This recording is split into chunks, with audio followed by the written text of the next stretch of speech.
ሰላም ስሆን በሰላም ሰዓት መከራ ባልወረደብኝ በሽታ ባልያዘኝ ጊዜ እውነተኛነትን፣ ክብርህን፣ ታላቅነትን እናገራለሁና ሰላሜን ስጠኝ ነው። ካለንበት ከዓለም ከምናመልከው ክፉ አምልኮት ከምናመልከው ባዕድ አምልኮት ተለይተን ወጥተን ወደዚያ እንሄድ ዘንድ ንግሥት ቤተ ክርስቲያን በቅንነት መኖር አልቻልኩም። በውስጤ ያለ ጉስቁልና ወደ ኃጢአት እየሳበኝ ነው። መቼ ትመጣለህ? በልቤ ቅንነት ይሄዳል።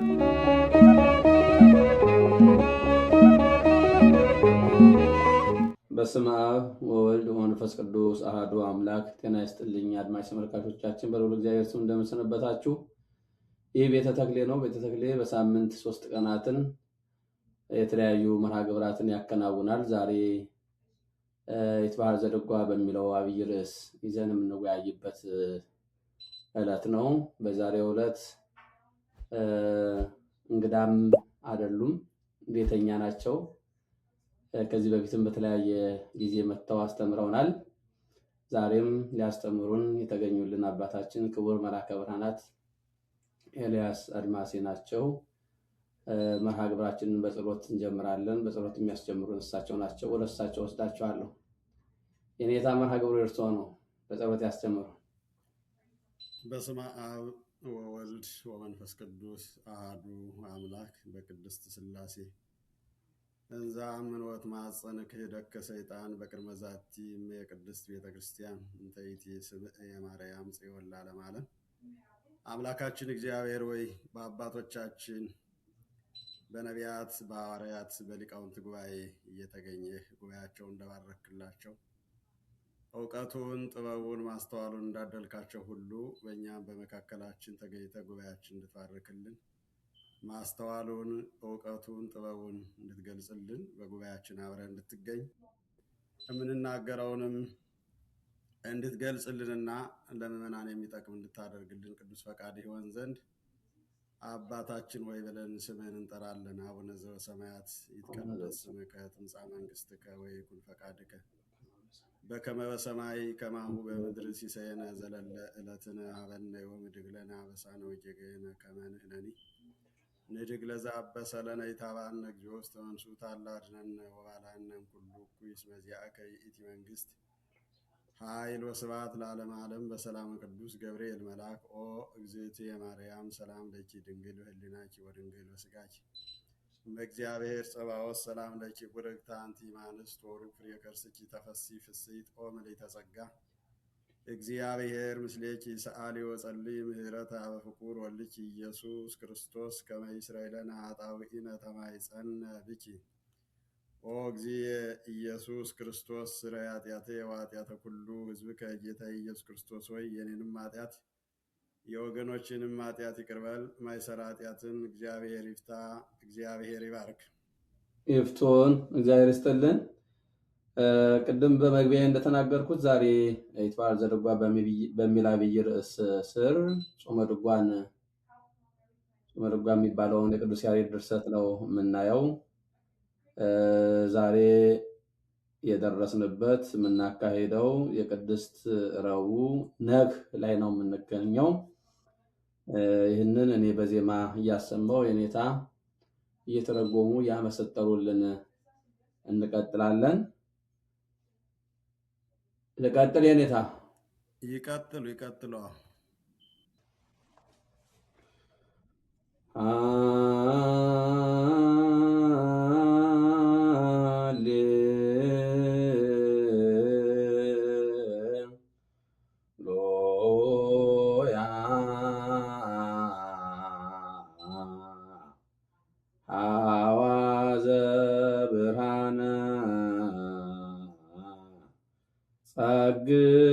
ጸግወነ እግዚኦ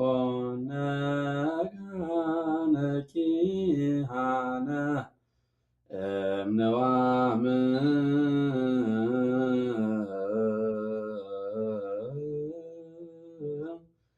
ንጊሳ ለቤተ ክርስቲያን ሀበ የሃድር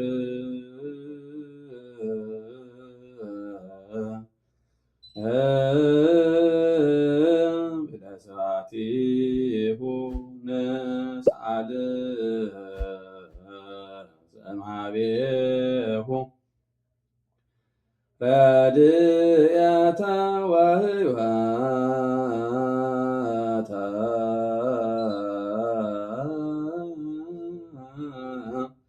ኩሉ ዘጌሰ ወመጻ ኀቤሃ ኢይጻሙ።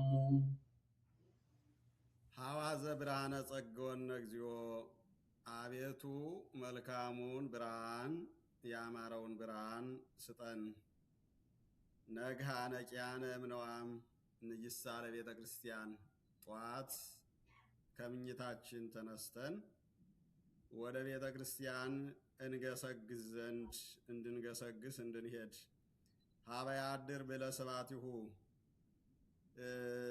የጌትነቱ ሀብት ብልጽግና ያለበት ንሳል ዘእምኀቤሁ ረድኤተ ወሕይወተ ከሱ ዘንድ ሕይወትንና ረድኤትን እርዳታውንና ሕይወትን እንለምን ዘንድ ሁሉ ዘጌሰ ኀቤሃ ወመጽአ ኀቤሃ ኢይጻሙ ወደ እሷ እየገሰገሰውና የመጣው ሁሉ አይደክምም ነው የሚለው ቅዱስ ያሬድ። ይሄ የዘይቤ ትርጉሙ ሲሆን የቅዱስ ያሬድ አገላለጽ የተለየ ስለሆነ የሰው ልጅ ዝም ብሎ ተነስቶ ወደ ቤተ ክርስቲያን ከመሄዱ በፊት ጨለማውን የሚያስወግድ ብርሃኑን የሚተካ ያ ለሰው የተሰጠው ብርሃን ደግሞ ለሰዎች ሰላም እንዲሆን ስራ እንዲሰሩበት እንዲያስተውሉበት ያም ከእግዚአብሔር የተሰጠ መሆኑን ብርሃን በራሱ የእግዚአብሔር ስጦታ መሆኑን አውቀው ተረድተው እንዲሁ በልምድ የመጣ እንዳልሆነ የእግዚአብሔር ስጦታ እንደሆነ አውቀው ተረድተው ጸሎት ያቀርቡ ዘንድ ወይም ይጸልዩበት ዘንድ እያስተዋወቀ ነው ማለት ነው። መልካሙን ብርሃን ስጠን። አሁን ሰው ጠዋት ተነስቶ ሲሄድ ብርሃን የእግዚአብሔር ስጦታ አይመስለውም፣ ከእግዚአብሔር የተገኘ አይመስለውም። ገንዘብ ስለማይከፍልበት በየጊዜው እንደፈለገ ስለሚያገኘው እንደ ሀብትም እንደ ገንዘብም አይቆጥረውም። ያንን የሚያውቁት ማየት የተሳናቸው ሰዎች የዚህን ዓለም ብርሃን አይተው የማያውቁ ሰዎች ናቸውና ቅዱስ ያሬድ ግን ማንኛውም ሰው በሚሰራው ስራ ሁሉ አምላኩን እግዚአብሔርን ፈጣሪውን እንዲያመሰግንና ያም የእግዚአብሔር ስጦታ መሆኑን እንዲያውቅ እንዲረዳ ይናገራል። ያን ካለ በኋላ ተነስተን ወደ ቤተ ክርስቲያን እንሄድ ዘንድ የምንሄድበትን የምናይበትን ብርሃን ስጠን። ሀበ ያድር ብዕለ ስብሐቲሁ ነው ያለ። የጌትነቱ ብልጽግና ሀብት በቤተ ክርስቲያን የሌለ ሀብት የለም። ልጅነቱ ያለ ቤተ ክርስቲያን ላይ ነው። እውቀቱ ያለ ቤተ ክርስቲያን ላይ ነው። የኃጢአት ስርየቱ ያለ ቤተ ክርስቲያን ላይ ነው። ጸጋው ያለ ቤተ ክርስቲያን ላይ ነው። በቤተ ክርስቲያን ያልተወለደ በቤተ ክርስቲያን ያላደገ የቤተ ክርስቲያንን ሕይወት ያልተካፈለ ሁሉ ከእግዚአብሔር ዘንድ በረከትና ረድኤት ዋጋ ልጅነት ስለሌለው ብዕለ ስብሐቲሁ የጌትነቱ ብዕል ወዳለበት እንሄድ ዘንድ ንስአል ዘእምኀቤሁ ከሱ ዘንድ ረድኤትና ሕይወትን እንለምን ዘንድ። እዚያ በኋላ ኩሉ ዘጌሰ ወመጽአ ኀቤሃ ኢይጻሙ ወደ እሷ የገሰገሰውና የመጣው ሁሉ አይደክምም ብሎ ቤተ ክርስቲያን የደከሙትን የምታበረታና ለደከሙት ሕይወት ምርኩዝ፣ ብርታት፣ ኃይል፣ ጽናት እንደሆነች ሲገልጽ እምንሄደውም ድካማችን ለማስወገድ ከደካማችን ለመዳን የደከመ ሰው እረፍት እንዲያገኝ እንደሆነ ቅዱስ ያሬድ ያንን ይናገራል ማለት ነው። ይሄ እንግዲህ ሰሙ ሲሆን ወደ ወርቁ ስንሄድ ሐዋዘ ብርሃነ ጸግወነ እግዚኦ መልካሙን ብርሃን ስጠን ማለት ማስተዋሉን ማለት ነው። ማስተዋሉን ስጠን። ይሄ ውጫዊ ብርሃን ነው። ወደ ውስጣችን ስናመጣው ደግሞ ውስጣዊ ብርሃን ነው። ውስጣዊ ብርሃን መልካም እይታ ነው፣ መልካም አይምሮ ነው፣ ማስተዋል ነው። ወደ ቤተ ክርስቲያን የምንሄድበትን የምናስተውልበትን የቤተ ክርስቲያንን ሀብት፣ ጥበብ፣ እውቀት፣ ጸጋ፣ ክብር የምናውቅበትን ማስተዋሉን፣ እውቀቱን፣ ግንዛቤውን ስጠን። ብዙ ሰው ወደ ቤተ ክርስቲያን የሚሄደው በልምድ ነው። የማይሄድ አለ። የሚሄደውም ቢሆን ልሳለም ብሎ ነው የሚሄደው እንጂ በቤተ ክርስቲያን ያለውን ጸጋ፣ ጥበብ፣ እውቀት፣ ክብር፣ ኃይል፣ ሀብት አውቆ የሚሄደው የተወሰነ ነውና መጀመሪያ ወደ ቤተ ክርስቲያን ለመሄድ በቤተ ክርስቲያን ያለውን ሀብት እናውቅ ዘንድ የምናውቅበትን ጥበብ፣ ጸጋ፣ አእምሮ አድለን። ያን ካወቅን በኋላ ተነስተን ወደ ቤተ ክርስቲያን እንሄዳለን። ወደ ቤተ ክርስቲያን ማለት የክርስቶስ አንድነት ወደ ሆነችው ወደ ምእመን፣ ወደ ክርስቶስ አንድነት፣ ወደ ክርስቶስ ህብረት፣ ወደ ክርስቶስ ጸጋ የምንሄድበትን፣ የምናምንበትን፣ የምንጠመቅበትን፣ ከክርስቶስ ጋር አንድ አካል አንድ ማህበር የምንሆንበትን ማስተዋሉን፣ ማመኑን፣ ዕውቀቱን ግለጽልን። ተነስተን ወደዚያ እንሄድ ዘንድ ካለንበት ከዓለም ከምናመልከው ክፉ አምልኮት፣ ከምናመልከው ባዕድ አምልኮት ተለይተን ወጥተን ወደዚያ እንሄድ ዘንድ ንግሥ አለ ቤተ ክርስቲያን። ወደ ህብረቱ እንገባና አንድ እንሆን ዘንድ ካለ በኋላ ሀበ ያድር ብዕለ ስብሐቲሁ የጌትነቱ ሀብት ወዳለበት ነው የሚለው። እንግዲህ ይህን ስናውቅ ነው የሰው ልጅ ወደ ቤተ ክርስቲያን የሚሄደው። ሊቃውንቱ ለአገልግሎት፣ ካህናቱ ለቅዳሴ፣ ምዕመናን ለማስቀደስ፣ እንደገና አስራቱን፣ በኩራቱን፣ ቀዳማያቱን ይዘው የሚሄዱት በቤተ ክርስቲያን ያለውን ጸጋ፣ ጥበብ፣ ዕውቀት፣ ሀብት ሲረዱና ሲያውቁ ስለሆነ ከማመናቸው በፊት ወደ ቤተ ክርስቲያን ከመሄዳቸው በፊት ማስተዋል እንዲሰጣቸው፣ ማስተዋሉን እንዲያድላቸው ወይም እንዲያድለን ቅዱስ ያሬድ ያን ይናገራል ማለት ነው። እዚያ በኋላ ግን ወደ ቤተ ክርስቲያን የሄደ ሁሉ ድካም የለበትም ነው የሚለው። ወደ እሷ የሄደ ሁሉ አይደክምም፣ ድካሙ ይወገድለትና የዚህ ዓለም ድካም፣ ዝለት፣ ኃጢአት፣ ውድቀት ተወግዶለት ታድሶ ተቀድሶ በአካለ ክርስቶስ ከብሮ ስለሚኖር ያንን እያስተዋለ እንዲማር፣ እንዲሄድ፣ ወደ ህብረቱ እንዲገባ ቅዱስ ያሬድ ያን ነው የሚያሳየው ማለት ነው። በሁለት መንገድ ነው ቅዱስ ያሬድ የተመለከተውም እየተረጎመውም ያለና ይህን ይመስላል። እግዚአብሔር ይስጥልን፣ ቃለ ሕይወት ያሰማልን። በጣም ልዩ ነው። ያው ቢያሰፉትም ከዚህ በላይ መሄድ የሚችል ነው። ያው ሰዓት እየገደበን እንጂ እርሶም በአንድ ርዕስ ላይ ብዙ መናገር የሚችሉ እግዚአብሔር ጸጋውን ያበዛልዎት አባት ነዎት። እድሜና ጤና ይስጥልን። ወደሚቀጥለው እንሄዳለን። ማህሌት ነጋ ሰላመ ስብሐተ ነግስ መዋዕለ እቲ በል ይላል። ከኋላ ተሰርቷል ለማለት ነው። ቤት ይላል። ስማ ሰማይ ቤት ማለት ነው። እስመ ለዓለም እንስት ውስተ ገዳም ወሱራሪሃ ይትለዓል እምአድባር ጽሕፍት ውስተ ወንጌል ማኅደረ መለኮት ደብተራ እንስት ውስተ ገዳም በምድረ በዳ የተሰራች ወሱራሪሃ ይትለዓል እምአድባር አሰራሯ ከተራራዎች ወይም ከአድባራት ይበልጣል፣ ከፍ ከፍ ይላል። ጽንዕት ጽሕፍት ውስተ ወንጌል በወንጌል ውስጥ የተጻፈች ናት። ማኅደረ መለኮት ደብተራ የመለኮት ማደሪያ ድንኳን ናት ይላል። ይህንም እንግዲህ በሶስት መንገድ ነው የምናየው። ይሄ የዘይቤ ትርጉሙ ነው።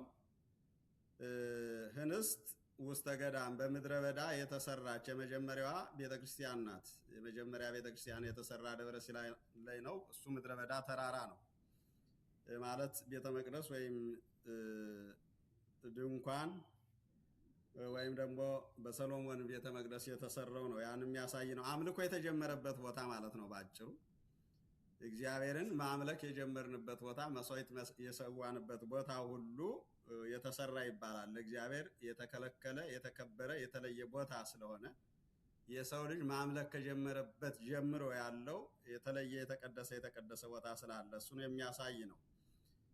ወሱራሪሃ ይትለዓል እምአድባር አሰራሯ ከተራራዎች ይበልጣል ማለት ከሌሎች ተራራዎች የተለየች ናት። ለፈጣሪ መስዋዕት የሚቀርብባት ቦታ ስለሆነች ጽሕፍት ውስተ ወንጌል ብሎ እንደገና ደግሞ ወደ ወንጌል መጣ። ይቺ በወንጌል ውስጥ የተጻፈች ናት። ማይደረ መለኮት ደብተራ የመለኮት ማደሪያ ድንኳን ናት ይላል። የመጀመሪያው ቤተ ክርስቲያንን ነው እንዲያ የሚላት በምድረ በዳ የተሰራች በየተራራው የተሰራች ከሌሎቹ ቤተ ክርስቲያን ካልተሰራባቸው ተራራዎች የምትበልጥ ጽሕፍት ውስተ ወንጌል በወንጌል የተጻፈች ቤተ ክርስቲያን እንድትሰራ በወንጌል ተጽፏል። መድኃኔ ዓለም ክርስቶስ በቂሳርያ ጉባኤ ለቅዱስ ጴጥሮስ አንተ ብፁዕ ነህ፣ በአንተ መሰረትነት ቤተክርስቲያንን እሰራታለሁ ብሎ ቤተክርስቲያን እንደምትሰራ ተጽፏል። ይሄ ህንፃ ቤተክርስቲያኑ ማለት ነው። ያን ካለ በኋላ ማይደረ መለኮት ደብተራ የመለኮት ማደሪያ ድንኳን ናት ይላል። እግዚአብሔር በረድኤት የሚያድርባት አዳራሹ ድንኳኑ ናት ቤተክርስቲያን። በረድኤት የሚገለጽባት፣ በረድኤት የሚያድርባት፣ በረድኤት ሰውን የሚጎበኝባት፣ የሰውን ኃጢአት የሚያስተሰርይባት፣ ለሰው ጸጋን የሚያድልባት የተለየች አዳራሹ ድንኳኑ ቦታው ናት ቤተክርስቲያን። የመጀመሪያው ይሄ ነው። ሁለተኛው ህንዝት ውስተ ገዳም የተባለችው ድንግል ማርያም ናት። በምድረ በዳ የተገኘች ረድኤት በረከት ባልነበረበት ኃጢአት በሰፈነበት በምድረ በዳ የተገኘች ህንጽት የታነጸች ከሐናና ከኢያቄም የተገኘች ድንግል ማርያም ናት። ምክንያቱም ምድረ በዳ የተባለው የሰው ባህሪ ነው። የሰው ባህሪ ከእግዚአብሔር አንድነት ተለይቶ ምድረ በዳ ሆኖ ከጸጋዎች ሁሉ ተለይቶ በነበረበት ጊዜ ግን እግዚአብሔር በምድረ በዳው ያስገኛት የእግዚአብሔር ማደሪያ ወሱራሪያ አዳም አሰራሯ ከሌሎች ተራራዎች የተለየች ናት። ማለት ከሌሎች ሴቶች የተለየች ናት። በሌሎች ሴቶች ያለው ልማድ የለባትም። ንጽህናዋ፣ ቅድስናዋ፣ ድንግልናዋ፣ እናትነቷ ከሌሎች ሴቶች ትትናዋ፣ ጸጋዋ፣ ክብሯ የተለየ ነው። ጽሕፍት ውስተ ወንጌል በወንጌል የተጻፈች ናት። ማይደረ መለኮት ደብተራ የመለኮት ማደሪያ ድንኳን ናት ብሎ ይናገራል። ለመለኮት ማደሪያነት እናትነት የበቃች ድንግል ማርያም ናት። ቅዱስ ያሬድም ስብሐተ ለማርያም ንዜኑ ይእቲ ለመለኮት ክዳኑ፣ ለማርያም ምስጋናን እናቀርባለን እሷ የመለኮት ዙፋኑ መጎናጸፊያው ናትና ብሎ በዝማሬው ገልጿታል ማለት ነውና ምድረ በዳ የተባለው የሰው ባህሪ ነበረ። ከሰውነት ወጥቶ ወደ አራዊትነት ወደ ምድረ በዳነት ተቀይሮ ስለነበረ ምድረ በዳ የተባለው የሰው ባህሪ ነው። ለዚያ ነው ነቢየ እግዚአብሔር ዳዊትም ወረከብናሁ ውስተ ወመገዳም በምድረ በዳ አገኘነው ብሎ የተናገረው ኢየሱስ ክርስቶስን ነው። በመጀመሪያ በምድረ በዳ አገኘነው። ናሁ ሰማይ ናሁ በኤፍራታ አለ። እንደገና በኤፍራታም ሲያለቅስ ሰማ ነው። እንከሰ እንሰግድ ውስተ አብያቲሁ ለእግዚአብሔር ወንሰግድ ውስተ መካነ አበቆመ እግረ እግዚእነ፣ የጌታችን እግር በቆመበት እንሰግዳለን ብሎ እንግዲህ ወደ እግዚአብሔር ቤቶች እንገባለን ያለው ምድረ በዳ የተባለው ራሱ ኢየሱስ ክርስቶስ ነው።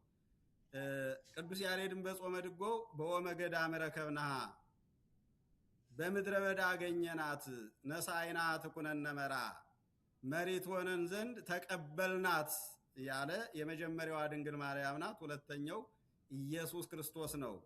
እየመራ ወደ አባቱ ያደረሰን መንገዳችን ሁሉ የጠረገልንና ያስተካከለልን መንገዱን አስተካክሎ በዚህ ሂዱ ያለን በምድረ በዳ ያገኘነው ምድረ በዳውን አስተካክሎ እውነተኛ መንገድ ያደረገው እሱ ስለሆነ ያን የሚያሳይ ነው። ስለዚህ ድንግል ማርያምን ነው ሁለተኛ በምድረ በዳ የተሰራች ያላት። ሌላው በምድረ በዳ የተገኘ የተባለው ራሱ ኢየሱስ ክርስቶስ ነው። ምድረ በዳ የተባለው የአዳምና የሔዋን ባህሪ ነው። በዚያ ግን የተገኘ ምድረ በዳውን ወደ ሕይወት የቀየረ በወንጌል አምላክነቱ፣ ቸርነቱ፣ ክብሩ የተገለጸ የተጻፈ የመለኮት ማደሪያ ማለት ከመለኮት ጋር የተዋሃደ ስጋ የባህርይ አምላክ የሆነ ራሱ ኢየሱስ ክርስቶስ ነውና ቅዱስ ያሬድ እነዚህን ሶስቱን ነገሮች አስተባብሮ የገለጸበት ምስጢር ነው ማለት ነው። ምድረ በዳ የተባለው የሰው ባህሪ ነው። በሰው ባህሪ ደግሞ ክርስቶስ መገለጹን እግዚአብሔር ሰው መሆኑን ያሳየበትና የገለጸበት መንገድ ነው። ዝም ብሎ አይደለም የደረሰውና ይህንም የሚያሳይ ነው። እግዚአብሔር ይስጥልን፣ ቃላት ያሰማልን። ቀጥሎ ቅንዋት ነው። ቤቱ ተመሳሳይ ነው። አርየኒ ገጸከ ወአስማኒ ቃለከ እስመ ቃልከ አዳም ታበርህ በመስቀልከ አውደ ጽድቅ ተናገርከ። አርየኒ ገጸከ ወአስማኒ ቃለከ፣ ፊትህን አሳየኝ ድምፅህንም አሰማኝ። እስመ ቃልከ አዳም፣ ድምፅህ ቃልህ መልካም ነውና ያማረ ነውና። ታበር በመስቀልከ አውደ ጽድቅ ተናገርከ፣ በመስቀልህ ታበራለህ በእውነት አደባባይም ተናገርክ ነው የሚለው ቅዱስ ያሬድ። ይህም እንግዲህ ነገረ ስጋዌን የሚያሳየን ነው። አርየኒ ገጸከ ወአስማኒ ቃለከ፣ ቃሉ ከሰሎሞን መኃልይ እየተወሰደ ነው። ነቢየ እግዚአብሔር ሰሎሞን አጠቃላይ መላውን ሕዝብ ወክሎ አርየኒ ገጸከ ብሎ እግዚአብሔር እንዲገለጽለት ወይም ሰው እንዲሆንለት ጠይቆ ነበረ። አርየኒ ገጸከ፣ ፊትህን አሳየኝ፣ ወአስማኒ ቃለከ፣ ድምፅህን አሰማኝ። እስመ ቃልከ አዳም ወገጽከ ልሁይ፣ ድምፅ መልካም ነው ፊትህም ያማረ ነውና ብሎ አንዲት መልካም ወጣትን የወደደች ሴት በምትጠራበት መንገድ የሰው ልጅ እግዚአብሔርን ፊቱን ለማየት ድምፁን ለመስማት ይፈልግ ስለነበረ የሕዝቡን ጥያቄ፣ የሕዝቡን ምኞት፣ የሕዝቡን ፍላጎት ጠቅለል አድርጎ ታላቁ ነቢየ እግዚአብሔር ሰሎሞን የገለጸው ድርሰት ነው ማለት ነው። ያንን ከዚያ ወስዶ ቅዱስ ያሬድ ደግሞ ይሄ ለዘመነ ስጋዌ ለክርስቶስ እንደሆነ ሲገልጽ ምን አለ? ታበር በመስቀልከ፣ በመስቀል ታበራለህ፣ አውደ ጽድቅ ተናገርከ፣ በጽድቅ አደባባይም አስተማርክ ተናገርክ ብሎ ይናገራል። አርየኒ ገጸከ የተባለው ራሱ ክርስቶስ ነው። ምክንያቱም አዳምና ሔዋን በተሳሳቱት ስህተት የሰው ልጅ ከእግዚአብሔር አንድነት ተለይቶ ከእግዚአብሔር ፊት ርቆ የእግዚአብሔርን ፊት እየናፈቀ ለመቅረብ እየፈለገ ነገር ግን የሚቀርብበት ጸጋ ምክንያት አጥቶ ለ5500 ዘመን ከእግዚአብሔር ርቆ ከረድኤት ርቆ በምድረ በዳ ስለነበረ ሁልጊዜም የእግዚአብሔርን ፊት ለማየት ይፈልግ ነበረ። ነቢየ እግዚአብሔር ዳዊትም ሐሰስኩ ገጸከ፣ ፊትህን ፈለግኩ፣ ገጸ ዚአከ ሐስስ እግዚኦ፣ ፊትህን እፈልጋለሁ፣ ወኢትሚት ገጸከ እምኔ፣ ፊትህን ከኔ አትመልሰው እያለ ነቢያት በሙሉ ይህን ይፈልጉት ነበር። እግዚአብሔርን ለማየት፣ ከእግዚአብሔር ጋር ለመነጋገር፣ ከእግዚአብሔር ጋር ለመኖር እነ ሙሴ ፊትህን አሳየኝ ብለዋል። እነ ዳዊት ፊትህን አሳየን ብለዋል። ሰሎሞንም እንዲሁ አርየኒ ገጸከ ብሎ ይህን ገልጿል ማለት ነው። ያ ማለት ምንድን ነው? ሰው ሁንልን ነው። ሰው ሁንልን፣ ከሰውነት ተራ ወጥተናል፣ ከሰውነት ጎለናል፣ ወደ እንስሳነት ተቀይረናል፣ ምድረ በዳ ሁነናል፣ ያልፈጠረን እየገዛን ነው፣ ረድኤቶቻችን ጸጋዎቻችን ሁሉ ተወስደውብናልና ሰው ሁነህ ሊቀ ካህናት ሁነህ ጸጋችን ክብራችን መልስልን፣ ወደ አንተ መልሰን፣ ወደ ቀደመ ክብራችን ማንነታችን መልሰን እያለ ነው ነቢየ እግዚአብሔር ዳዊት።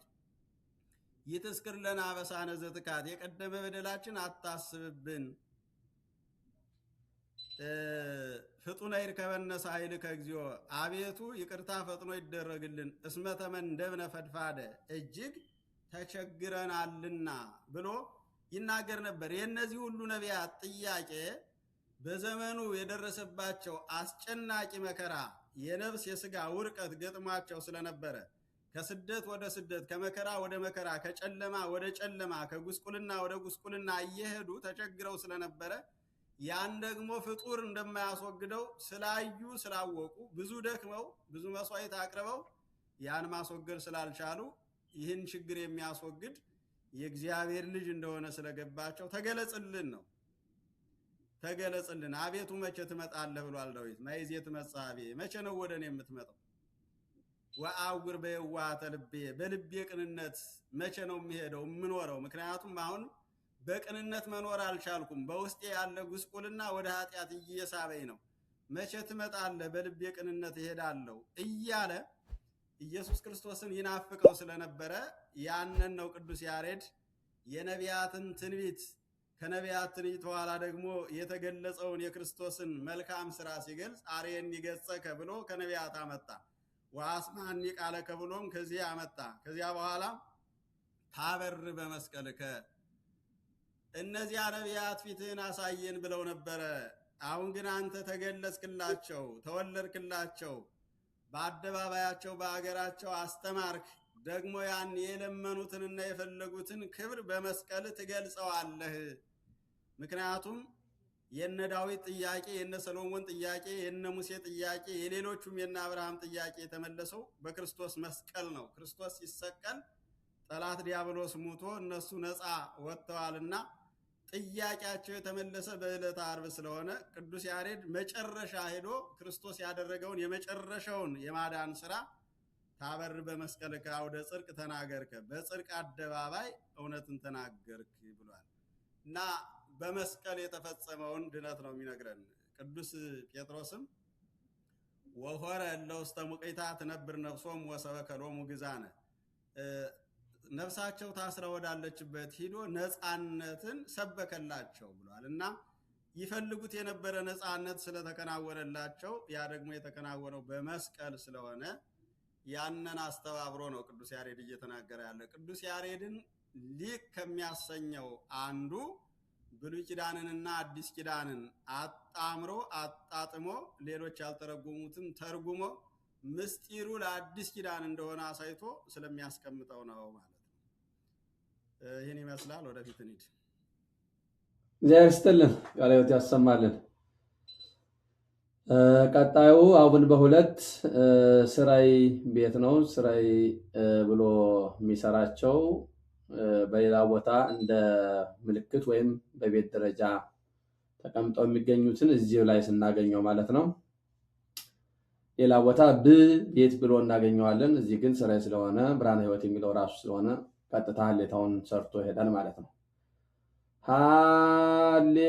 ሃሌሉያ ሃሌሉያ ብርሃነ ሕይወት ዘይጸልም ጸግወነ እግዚኦ እምግብርናት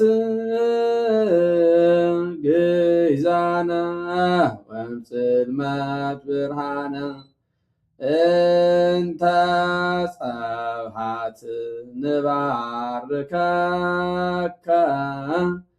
ወለከ ንቤኑ ስብሐተ ወአኮቴተ እስመ አልቦ ባዕድ አምላክ ዘእንበሌከ በሰማይ በላዕሉ ወበምድር በታሕቱ መሐሪ መሐሪ እግዚአብሔር መኑ ከማከ ብርሃነ ሕይወት ዘይጸልም የማይጠልቅ የማይጨልም የሕይወት ብርሃን ጸግወነ እግዚኦ ብርሃነ ሕይወት ዘይጸልም ጸግወነ እግዚኦ የማይጠፋ የሕይወት ብርሃንን አቤቱ ስጠን። እምግብርናት ግዛነ ከባርነት አውጥተ ነፃነትን ወይም ጽልመት ብርሃነ ከጨለማ አውጥተ ብርሃንን ስጠን። እንተ ጸባት ንባርከከ በነጋ ጊዜ ሲነጋ እናመሰግን ዘንድ ወለከ ንፌኑ ስብሐተ ወአኮቴተ ምስጋናንም ላንተ እናቀርብል ዘንድ እስመ አልቦ ባዕድ አምላክ ዘእንበሌከ በሰማይ በላዕሉ ወበምድር በታሕቱ በላይ በሰማይ በታች በምድር ወይም ከምድር ባለ በላይ ባለ በሰማይ ከሰማይ በታች ባለ በምድር ከአንተ በቀር ሌላ አምላክ የለምና መሐሪ እግዚአብሔር መኑ ከማከ ይቅር ባይ እግዚአብሔር እንዳንተ ያለ ማን አለ? ማን ነው ነው የሚለው። አሁንም ቅዱስ ያሬድ እየለመነ ነው ያለው። ምንድነው ያለው? ብርሃነ ሕይወት ጸግወነ እግዚኦ። ቅድም ሐዋዘ ብርሃነ ነበር ያለው። ሐዋዘ ብርሃነ መልካሙን ብርሃን ስጠን ካለ በኋላ አሁን ደግሞ ይሄኛው ደግሞ የበለጠው ብርሃነ ሕይወት ዘይጸልም የማይጠፋ የሕይወት ብርሃንን ስጠን ነው የሚለው። ይሄኛው 12 ሰዓት ከተገለገልንበት በኋላ ጨለማ ያስወግደዋል፣ ይጠፋል። የሕይወት ብርሃን የሚለው ግን ልጅነት ነው። ከሱ ጋር የምንኖርበት ልጅነት፣ ያንን አድለን ስጠን፣ ክብርን ስጠን። እምግብርናት ግዛነ ከባርነት አውጥተ ነፃነትን ስጠን። ከባርነት ለኃጢአት ከመገዛት ለዲያብሎስ ከመገዛት አውጥተህ ነፃነትን ስጠን። ወይም ጽልመት ብርሃነ ከድንቁርና ከክደት አውጥተህም ብርሃንን ስጠን ካለ በኋላ እንተ ጸባት ንባርከከ ነው የሚለው። በነጋ ጊዜ እናመሰግን ዘንድ።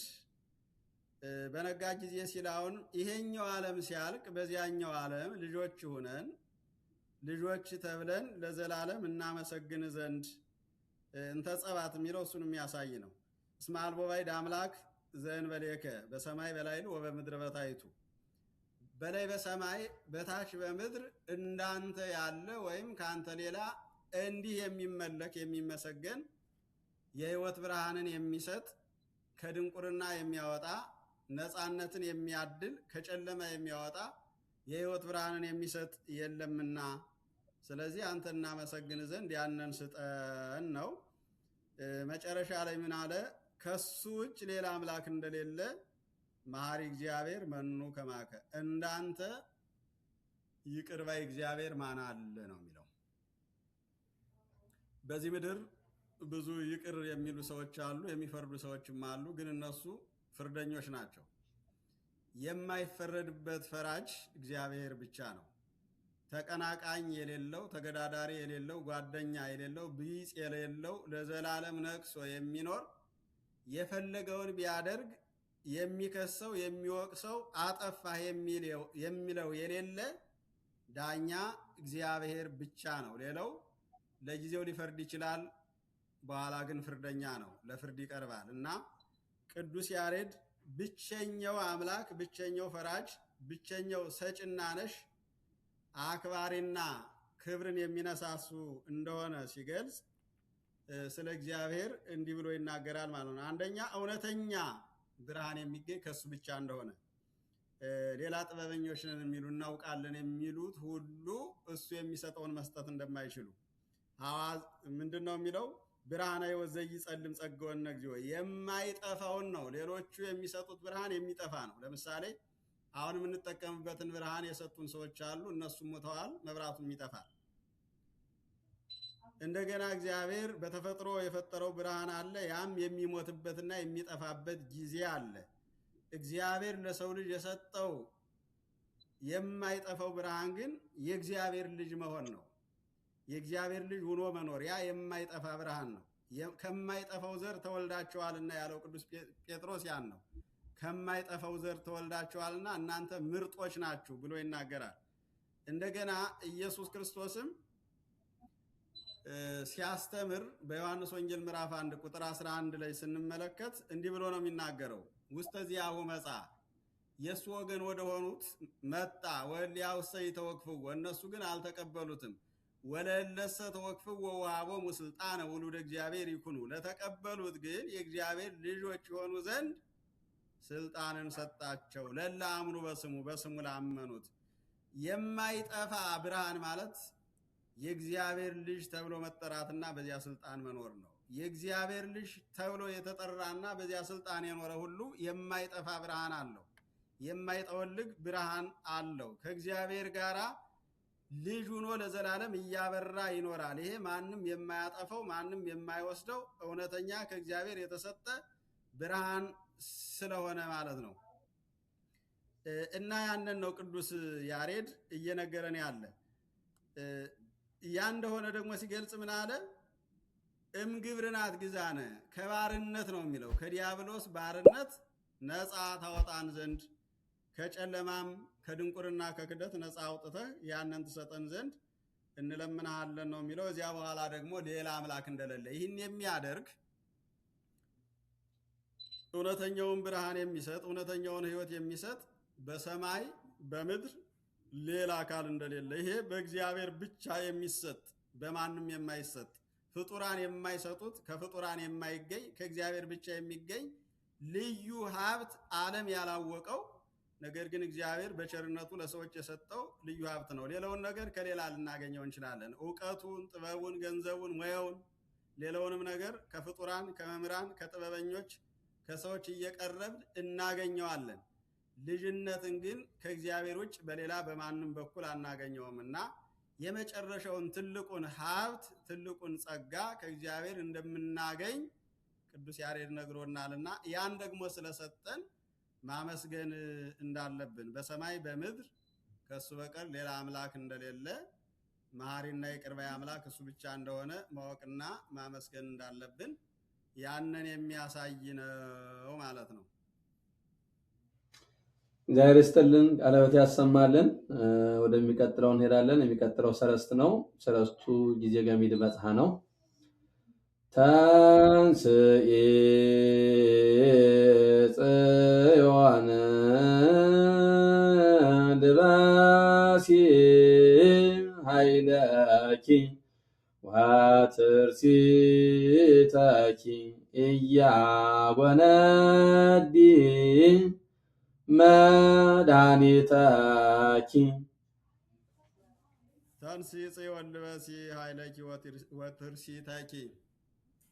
ጽዮን ወይ ተነሽ፣ ኃይልሽን ጌጥሽን ልበሽ። እያጎነዲ መድኃኒተኪ፣ ድነትሽን አያዘገይብሽምና ነው የሚለው ቃሉ ያለው ኢሳይያስ 52 ላይ ነው። ትንቢተ ኢሳይያስ ምዕራፍ 52 ቁጥር 1 ላይ የተቀመጠ ቃል ነው። ነቢየ እግዚአብሔር ኢሳይያስ ስለ ሁለት ነገር የተናገረ ነው። የመጀመሪያው እስራኤላውያን በባቢሎናውያን ተማርከው ከኢየሩሳሌም ወደ ፋርስ ወደ ባቢሎን ሂደው ለ70 ዘመን ክብራቸው ተወስዶ ጌጣቸው ተወስዶ ባሪያ ሆነው ድሪቶ ለብሰው በስደት ይኖሩ የባርነት ስራ ይሰሩ ስለነበረ ያ የባርነት ዘመን የመከራ ዘመን የጽኑ አገዛዝ ዘመን እንዳለቀና አሁን ወደ ክብራቸው የሚመለሱበት ጊዜ እንደሆነ ሲገልጽ ምን አለ? ጽዮን ወይ ተነሽ፣ ህዝቡን ነው ጽዮን የሚለው። ተነሽ፣ ልበሲ ኃይለኪ፣ ኃይልሽን ታጠቂ ልበሽ። ወትርሲተኪ፣ ጌጥሽን ልበሽ። ትላንት ትለብሾ የነበረውን የክብር ልብስ ልብሰ ክህነቱን ልብሰ መንግስቱን የጸጋውን ልብስ ልበሽ።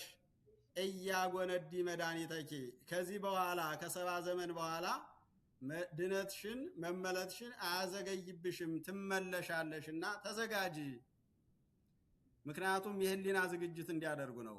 በዚያው እንደተሰደዱ እንደተማረኩ እንደወደቁ ስነ ልቡናቸው እንደተሰበረ እንዳይቀር ወደ ሀገራቸው መመለስ እንዳለባቸው ነቢየ እግዚአብሔር ኢሳይያስ በእግዚአብሔር በኩል ተነግሮት የእስራኤል ሚጠት መልስ እንዳለ ሲናገር መዘጋጀት እንዳለባቸው ወደ ሀገራቸው ሊገቡ ስለሆነ በስነ ልቡናም በአካላዊ ብቃትም ባለባበስም ባነጋገርም መብታቸውን እንዲጠይቁ ወደ ሀገራቸው ለመመለስ እንዲዘጋጁ ጊዜው እንደደረሰ ወራቱ እንደቀረበ የመከራቸው ጊዜ እንዳለቀ እግዚአብሔር ይቅር ሊላቸው እንደፈለገና ያም እንደማይዘገይ ጊዜው እንደቀረበ ሲያስረዳ ተነሽ፣ ኃይልሽን ልበሽ፣ ጌጥሽንም ልበሹ፣ ይበቃሻል።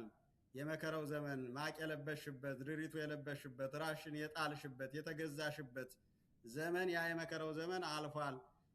አትጠራጠሪ፣ ድነትሽ አይዘገይም፣ አልቋል። አሁን ተዘጋጅ እያለ ነው። ይሄ ለእስራኤል ዘሥጋ የተነገረ ቃል ነው። ሁለተኛውን ስናይ ተንሥኢ ጽዮን ልበሲ ኃይለኪ ምዕመናንን ነው። አሁን 5500 ዘመን አልፏል። ኃይልሽን ክርስቶስን ልበሽ፣ ጌጥሽን ልጅነትን ገንዘብ አድርጊ። በአዳም የተወሰደውን ያን ጌጡን ገንዘብ አድርጊው ልጅነትሽን። እያጎነዲ መድኃኒተኪ፣ አሁን መድኃኒትሽን አያዘገይብሽም። በቃ በሲኦል መኖር በቃሽ። በአጋንንት በዲያብሎስ መጠቅጠቅ ይበቃሻል። ዘመኑ አልቋል፣ ጊዜው ደርሷል። ክርስቶስ የሚሰቀልበት፣ ድነትሽ የሚከናወንበት፣ ገነት የሚከፈትበት፣ ሲኦል የሚዘጋበት፣ የዲያብሎስ ስልጣን የሚሻርበት ዘመኑ ደርሷል አብቅቷልና ተነሽ ሰዓቱ ደርሷል እያለ ነው። ይህንም አባታችን አዳም በሲኦል ውስጥ ሆኖ ይናገረው እንደነበረ አባቶቻችን ተርጉመዋል። በዕለተ ዓርብ አዳም ይቆጥር ስለነበረ 5500 ዘመን ሲሞላ ዛሬ ነው ቀኑ፣ አሁን ነው ሰዓቱ፣ ተንስኡ ለጸሎት ተነሱ ብሎ ተናገረ ይላል። ህዝቡ ደግሞ በሲኦል ያሉት ነፍሳት መከራው ጸንቶባቸው ስለነበረ እንደ አባታችን ቃል ይሁንልን ይደረግልን፣ አቤቱ ይቅር በለን እግዚኦ ተሳለና አሉ። ወዲያው ክርስቶስ እግዚኦ ተሳለነ ሲሉት ሰላም ለኩልክሙ፣ ሰላም ለሁላችሁ ይሁን ብሎ ነፃነትን ሰበከላቸው፣ ከሲኦል አወጣቸው ነው የሚለውና ቅዱስ ያሬድ ያንን ነው እየነገረናል። የመጀመሪያው እስራኤላውያን በፋርስ ያሳለፉትን 70 የመከራ ዘመን፣ ሁለተኛው ደግሞ ነፍሳት በሙሉ በሲኦል ያሳለፉትን 5500 የመከራ ዘመን አስተባብሮ ያ ዘመን አልፏል፣ ጌጥሽን ልበሺው ተመለሽ እያለ በብሉይ ኪዳንም በአዲስ ኪዳንም የተደረገውን የእግዚአብሔርን ቸርነት ነው እየገለጸ ያለው። ይህን ያደረገው ሁለቱንም እግዚአብሔር ነው። ያዋረዳቸውም እግዚአብሔር ነው፣ ያከበራቸውም እግዚአብሔር ነው። ያዋረዳቸው ክብራቸውን ስላልጠበቁ ነው። ያከበራቸው ደግሞ ስለ ቸርነቱና እንደገና መዋረዳቸውን አውቀው ስለለመኑት ነው። ስለዚህ ዛሬም ቢሆን የተዋረደ ካለ እንደተዋረደ ስለማይቀር መለመን ይኖርበታል። ነቢዩ ኤርምያስ የወደቀ አይነሳምን? የተሰበረ አይጠገንምን? ይላልና ችግር የገጠመው ካለ እግዚአብሔር ቸር ስለሆነ ይመልሰዋል። ለመዋረድ የሚያቆበቁብ ካለም ደግሞ ይሰበራልና እንዲጠነቀቅ ያስተምራል ማለት ነው። እግዚአብሔር ይስጥልን፣ ቃላት ያሰማልን። እውነት ነው፣ ትልቅ ምክርና ትምህርት ነው። እንግዲህ ያው ይህንን ሰምተን ተግባራዊ ማድረግ ነው የሚጠበቅብን። አሁን ወደ መጨረሻው ደርሰናል። አንገርጋሪ ቤት ሰላም ነግር ጽርቀከ በዳህናየ ወትረ እሴብሐከ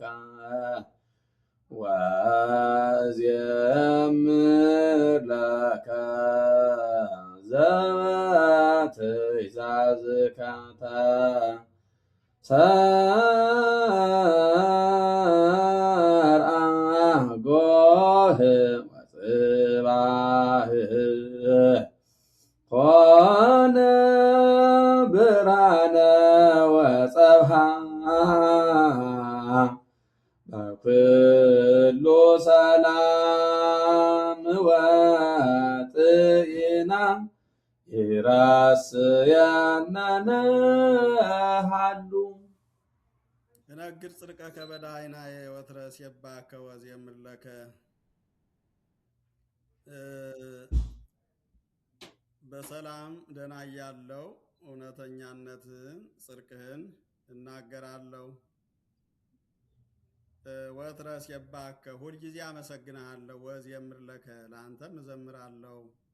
ዘበትእዛዝከ ተሰራ ጎህ ወጽባህ ኮነ ብርሃነ ወጸባህ ነው የሚለው። በአንተ ትእዛዝ ጎህ የንጋቱ ብርሃን፣ ወጽባህ ጠዋቱ ብርሃኑ ተሰራ፣ ኮነ ብርሃነ ወጸባህ ብርሃን ሆነ ነው የሚለው። እንግዲህ ይሄ ሁለቱ አንዱ ዘፍጥረት ላይ ያለው ምዕራፍ 1 ቁጥር 3 ነው፣ ኮነ ብርሃነ ወጸባህ የሚለው። ያኛው ደግሞ ጸሎተ ምናሴ ላይ ይመስለኛል፣ እርግጠኛ አይደለሁም። ብቻ ነቢያት ላይ ያለ ቃል ነው። በዋናነት ቅዱስ ያሬድ እየተናገረ ያለው እነግር ጽድቀ ከበዳይናዬ ሰላም ስሆን በሰላም ሰዓት መከራ ባልወረደብኝ መሽታ ባልያዘኝ ጊዜ እውነተኛነትህን፣ ክብርህን፣ ታላቅነትህን እናገራለሁና ሰላሜን ስጠኝ ነው። ሰላሜን ጠብቅልኝ ነው። ጤናዬን ስጠኝ፣ ጤናዬን ጠብቅልኝ ነው። የአገሬን ሰላም፣ የቤተ ክርስቲያኔን ሰላም ጠብቅልኝ ነው። ሰላም ይሁን የሚለውን ቃል እየተናገረ ነው። ወትረስ የባካል ዘወትር አመሰግንሃለሁ፣ ወእዜምለከ ዘወትርም እዘምርልሃለሁ። ይሄ በእውነት ለታደሉ ሰዎች ብቻ የሚሰጥ ነው። ሁልጊዜ ሰው እግዚአብሔርን አያመሰግንም። በተለይ በአሁኑ ሰዓት የሰው ልጅ እግዚአብሔርን የሚያመሰግነው ሲደረግለት ነው። በየቀኑ ካልተደረገለት እግዚአብሔርን አያመሰግንም። አዲስ ነገር ሲያገኝ ሲደረግለት እግዚአብሔርን ያመሰግናል፣ ሲጎልበት እግዚአብሔርን ያማርራል። ወትረስ የባከ ሲል ግን ቅዱስ ያሬድ ሲደረግለትም ሳይደረግለትም በመከራውም በደስታውም ሲመቸውም ሳይመቸውም እግዚአብሔር መመስገን ስላለበት ምስጋና የባህሪው ስለሆነ ቢመቸንም ባይመቸንም ቢርበንም ብንበላም በችግርም ውስጥ ሆነን እግዚአብሔርን ማመስገን እንዳለብን ነው የሚናገረውና ቅዱስ ጳውሎስም እግዚአብሔርን ሁል ጊዜ አመሰግነዋለሁ ብሏል። ነቢየ እግዚአብሔር ዳዊትም ሁል ጊዜ እግዚአብሔርን አመሰግነዋለሁ ብሏል። እና አሁን ይሄ የሚያሳየን ሁላችንም ቢሆን በዚህ ዓለም ስንኖር መከራም ደስታም በሕይወታችን ይፈራረቃልና እግዚአብሔርን ማመስገን እንዳለብን በመከራ ጊዜም ቢሆን ከዚህ የከፋ ስላላደረክብኝ አመሰግንሃለሁ፣ ከዚህ የከፋ አደጋ ስላልደረሰብኝ እግዚአብሔርን አመሰግናለሁ ብለን ማመስገን እንዳለብን፣ በደስታችንም ጊዜ ቢሆን ከልክ ያለፈ ደስታ ሳናደርግ ነገ ፈተና እንደሚመጣ እያየን እግዚአብሔርን ማመስገን እንዳለብን፣ በየትኛውም ጊዜ ቢሆን እግዚአብሔርን ከማመስገን እንዳንቆጠብ፣ እንዳናማርር፣ እንዳናጉረመርም እግዚአብሔር ያደረገልንን እያሰብን እንድናመሰግነው ነው የሚለው። በኩሉ መዋዕለ ሕይወቴ ይላል። እንደውም እዚያ ላይ በዘመኔ ሁሉ ብሎ ነው የሚገልጸው። ከዚያ በኋላ ዘበትእዛዝከ በአንተ ትእዛዝ ብርሃኑ ተደረገ፣ ብርሃን ተፈጠረ ነው። እግዚአብሔር ብርሃን ይሁን አለ፣ ብርሃን ሆነ። አንድ ሌሊትም ሆነ ነጋ፣ አንድ ዕለት ሆነ ይላል። ብርሃንም የተፈጠረው በእግዚአብሔር ትእዛዝ ነው። ሌሊትም የተፈጠረው በእግዚአብሔር ትእዛዝ ነው። እግዚአብሔር ያልሰራው ያላደረገው ነገር የለም። ስለዚህ እግዚአብሔርነቱን አውቆ በየትኛውም ሰዓት ማመስገን እንደሚገባ የሚያስረዳ ቃል ነው ማለት ነው። ቅዱስ ያሬድ ይህን አስተባብሮ ነው እየተናገረ ያለው። ለማመስገን ስራውን መግለጽ ስለሚያስፈልግ ስራውን ገለጸ። እግዚአብሔር ይስጥልን። እንግዲህ ዛሬ እዚህ ላይ ነው የምናሳርፈው። እጅግ ልዩ ትምህርትና እውቀት ያገኘንበት መርሃ ግብር ነበረ። አምላከ ሊቃውንት እግዚአብሔር አምላክ እድሜውን ጤናውን ይስጥልን፣ አስበ ሊቃውንትን ያድልልን። የማጠቃላይ ሀሳቦትን ሰጥተውን በዛው በጸሎት እንዲያሳርጉልን በትህትና ጠይቃለሁ። መልካም። የተወደዳችሁ ይህን የቤተ ተክሌን ሚዲያ የምትከታተሉ ወገኖቻችን፣ ይህ እድል እንግዲህ በዘመናችን የተገለጸ እድል ነው። አባቶቻችን ይህን ትምህርት ለመማር የእናት የአባታቸውን ቤት ትተው ብዙ ፈተና አሳልፈው መምህራንን ፍለጋ ሂደው ረሃቡን፣ ጥሙን፣ ችግሩን ከቤተሰብ መለየቱን ታግሰው ነው ሲማሩት የነበረ የተማሩት፣ ራሱ ሊቀ ጠበብት ተክሌም ጭምር ማለት ነው። አሁን ላይ ግን እግዚአብሔር በዘመናትና በጊዜያት ዓለም ሳይፈጠር ያቀደውን እቅድ በጊዜና በዘመን እየገለጠ ስራ ይሰራል፣ ያስተምራልና በዘመናችን ደግሞ በየቤታችን ሁነን በየቤታችን ተቀምጠን ለዓለም የሚያዳርስ ትምህርት ቤት እግዚአብሔር ስለፈቀደልን ይሄ ትልቅ እድል ስለሆነ በዚህ እድል ልንጠቀምበት ያስፈልጋል። አንደኛ የቤተ ክርስቲያናችን ትምህርት እውቀት ቀላል እንዳልሆነ፣ እንዲሁ የስጋ ፍላጎትን ለማሟላት ብቻ የተሰናሰለ ስርዓተ ትምህርት እንዳልሆነ፣ ሰማዩና ምድሩን የሚያገናዝብ ጊዜያዊና ዘላለማዊ ሕይወት ያለበት ሁሉንም አስተባብሮ ሊያስረዳ የሚችል የእግዚአብሔር ቃል፣ የእግዚአብሔር ጥበብ፣ የእግዚአብሔር ቸርነት የተገለጸበት የተከናወነበት ትምህርት እንደሆነ የምንረዳበት ነው ማለት ነው። ጾመ ድጓ ሲባል ብዙ ሰዎች ጩኸቱን ብቻ ነው የሚመለከቱት።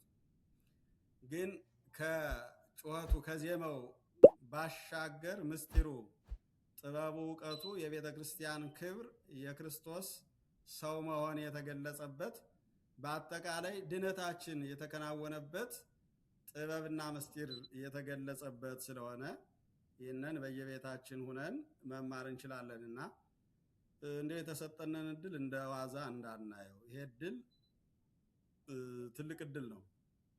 በፈለግነው ሰዓት ደግሞ የሚገርመው ነገር አሁን የተቀርጾ በፈለግነው ሰዓት በተመቸን ጊዜ የምንማረውና የምናየው ስለሆነ ዜማውንም እንማራለን፣ ትርጓሜውንም እንማራለን እና በአግባቡ እንድንጠቀምበት እንዲያው በቀላሉ ስላገኘ ነው እንደ ዋዛ እንዳናየው እንድንጠቀምበት ለማለት ነው። ይህን ያደረገ ይህን ያመቻቸ እስካሁን ድረስ ያስተማረን አምላካችን እግዚአብሔር የተመሰገነ ይሁን። ሊቀ ጠበብት ተክሌንም እግዚአብሔር ይጠብቅልን። ይሄ ቀላል ነገር አይደለም። ጽናት፣ ብርታት ያስፈልገዋል። ይህን ለማድረግ ብዙ ነገሮች ያስፈልጋሉ። ጊዜ በራሱ ትልቅ ነገር ነው። ብዙ ኃላፊነት ይኖራል። ግን የግድ ምዕመናን መማር ስላለባቸው እውቀቱም ተደብቆ መቅረት ስለሌለበት ጊዜያቸውን መስዋዕት አድርገው ስራ እየሰሩ ነውና ቀላል ነገር አይደለም። እንዲህ አድርጎ አስቦ ራሱ መስራት ለሚሰማው ሰው ቀላል ነው። ይህን ለመፈጸም ግን ብዙ ድካም አለውና ድካማቸውንም ተመልክተን እንድንማርበት፣ እንድንጠቀምበት፣ እንድንለወጥበት ጥያቄም ካለን ጥያቄውን በዚያው መጠየቅ እንችላለን እና ትልቅ ነገር ነውና እንደዋዛ እንዳናየው። ሌላው ደግሞ በዚህ ህይወት ያለፉ መምህራን ድካማቸውን እንድናውቅላቸውና ተገቢውን ክብር እንድንሰጣቸው። ምክንያቱም አሁን የድጓ መምህራን፣ የአቋቋም መምህራን በዚህ እውቀት ያለፉ 30 እና 40 ዘመን የተማሩ ሰዎች አላዋቂ ሆነው በገጠሪቱ ኢትዮጵያ ተወስነው እግዚአብሔርን ብቻ ተስፋ አድርገው የሚኖሩ ናቸውና እነሱንም ድካማቸውን እንድንረዳበትና እንድናውቅበት ያደርገናልና እንደዋዛ እንዳናየው ለማለት ነው። ለማንኛውም አምላካችን እግዚአብሔር ይህን ስላመቻች እናመሰግነዋለን። የተማርነውን በልቦናችን ያውልልን፣ ያሳድርልን። አቡነ ዘበሰማያት ነው።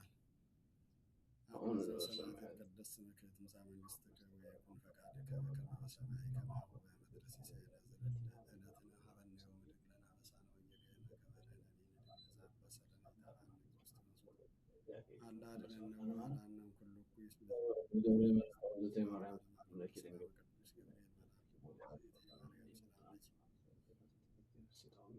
ድንግል በኅሊናኪ ወድንግል በሥጋኪ በእግዚአብሔር ጸባኦት ሰላም ለኪ ብርክት አንቲ እምአንስቶ ፍሬ ከርሥኪ ተፈሥሒ ፍሥሕት ወምልዕተ ጸጋ እግዚአብሔር ምስሌኪ ሳሊ ወጸልዪ ምህረታ በፍቅር ወልድኪ ኢየሱስ ክርስቶስ ከመ ይስረይ ለነ ኃጣውኢነ ተማይጸነኪ ኦ እግዚእ ኢየሱስ ክርስቶስ ሥራይ ኃጢአት የኃጢአተ ኩሉ ሕዝብ ከጌታ ኢየሱስ ክርስቶስ ሆይ የኔንም ኃጢአት የወገኖችንም ኃጢአት ይቅር በል። ማይሰራ ኃጢአትን እግዚአብሔር ይፍታ። እግዚአብሔር ይባርክ። ይፍቱን። እግዚአብሔር ይስጥልን። አስበ ሊቃውንትን ያድልልን። አሜን፣ አሜን፣ አሜን። ሰላም ይሁን።